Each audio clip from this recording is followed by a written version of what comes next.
আমাদের জ্ঞানী গুণীদের মাঝে একটা প্রবাদ বাক্য আছে যে চেটে নয় খেটে বড় হও, কিন্তু আজকের সমীকরণটা টোটালি উল্টা।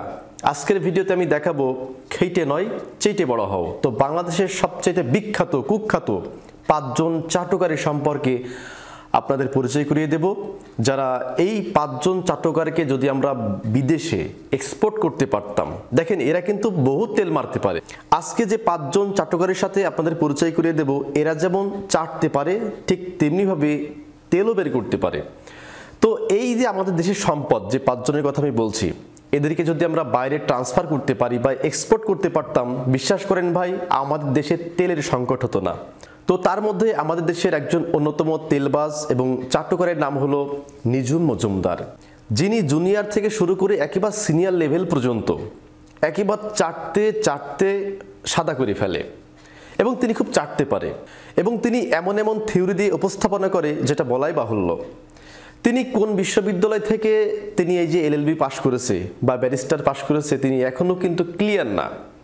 তিনি এমনভাবে মিডিয়াতে কথা বলে যেন তিনি সবজান্তা শমশের, মানে তিনি একাই বোঝে আইন সম্পর্কে, তিনিই জানে, আর বাংলাদেশের কোনো মানুষ আইন সম্পর্কে জানে না।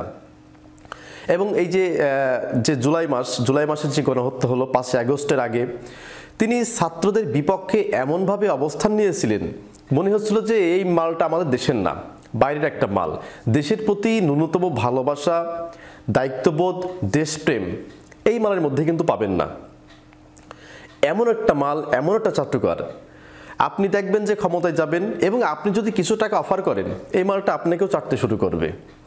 তো এই নিঝুম মজুমদার সম্পর্কে যদি আপনার কোনো মন্তব্য থাকে তাহলে অবশ্যই কমেন্ট করে জানাবেন। তো এরপর আপনি স্ক্রিনে যাকে দেখতে পাচ্ছেন তাকে নতুন করে আর পরিচয় করাবো না। তিনি ইতিমধ্যেই বাংলাদেশে এমনভাবে পরিচিত, যার নাম হচ্ছে ব্যারিস্টার সুমন। তাকে অনেকে বলে থাকে ব্যালিস্টার সুমন, মানে ব্যালিস্টাল।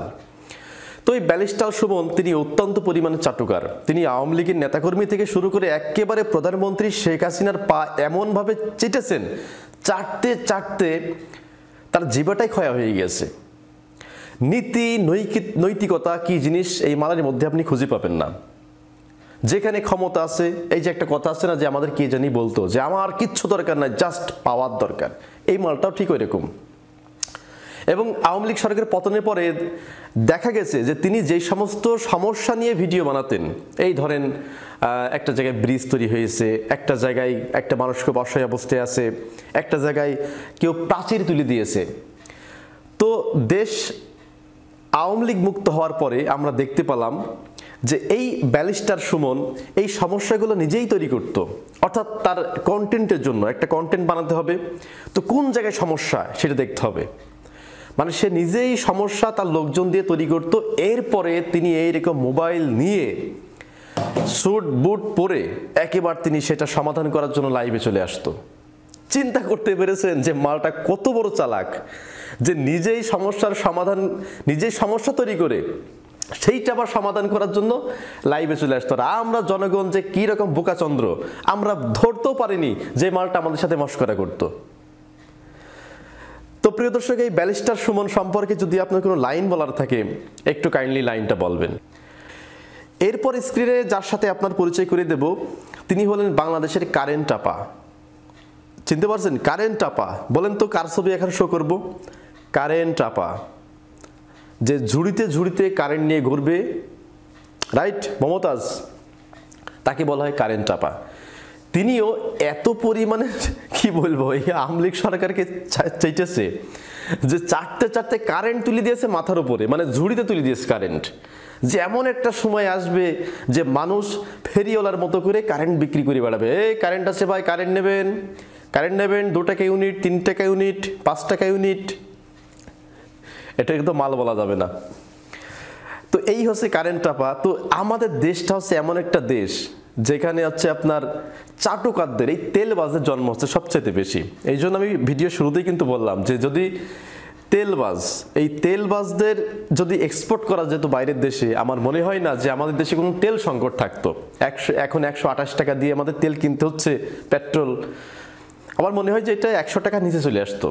এই মালগুলাকে বাইরে এক্সপোর্ট করতে হবে, কারণ এদের মধ্যে যে তেল এইভাবে চিপলে পারে, আমার মনে হয় যে আমাদের বাইরে থেকে আর ইম্পোর্ট করা লাগবে না, এরাই আছে তেল উৎপাদন করে দেবে।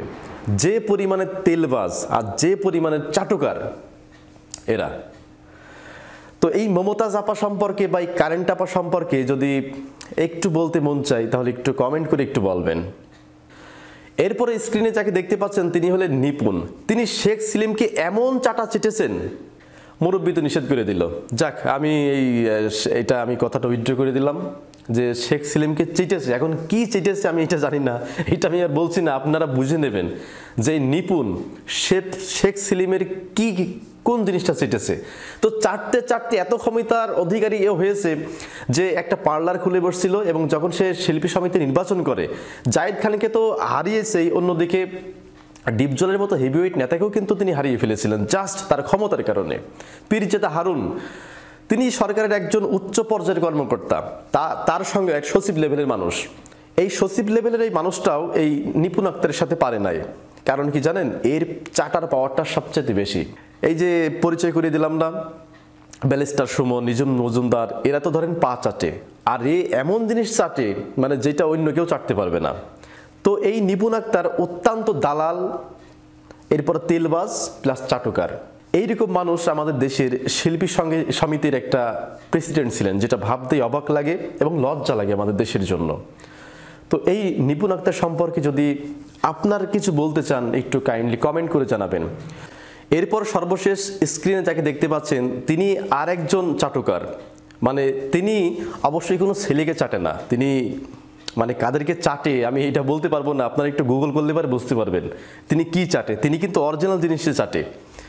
তো এই ডিবি হারুন এত পরিমাণে চাটতে পারে, তিনি তো নেতাদের পা তো চাটেই, এবং রাত হলে আবার অন্য জিনিস চাটে। তো আমাদের এই যে ডক্টর সাবরিন আছে না, আমাদের দেশের একজন বিখ্যাত মডেল, ডাক্তার, এভরিথিং। তো এই মডেলকে তিনি 1.5 ঘন্টা আটকে রাখছিল ঘরের ভিতরে। তো 1.5 ঘন্টা আটকে রেখে যে কি করছিল একমাত্র আল্লাহ মাহবুব জানে, এই ডিবি হারুন জানে, আর হচ্ছে এই সাবরিনা জানে। এখন এই ডিবি হারুনের এই মালটা যে কি পরিমাণে অ্যাক্টর, মানে কি লেভেলের যে অ্যাক্টিং করতে পারে, তার অ্যাক্টিং যারা দেখেছেন তারাই বুঝতে পারবেন যে কোন লেভেলের অ্যাক্টর হচ্ছে এই ডিবি হারুন। আমি একটা ফুটেজ চালাচ্ছি, দেখেন কান্না কিভাবে করতে হয়। মানুষ তো এই যে যারা অ্যাক্টিং করে ওরা তো চোখে গ্লিসারিন দেওয়ার পরে কান্না করে, আর এই মালটা জনসম্মুখে এমনভাবে কান্না করতে পারে। কিছু কিছু নেতাদের এই জিনিস ধরে যদি কান্না করে না, ওর এমনিতেই ধরেন এই ডিবির পদ পেয়ে যাবে, বড় বড় পদ। তো দেখেন এই এডিটর সাহেব একটু চালাও তো এটা, দেখেন এই মালটা কিভাবে কান্না করে।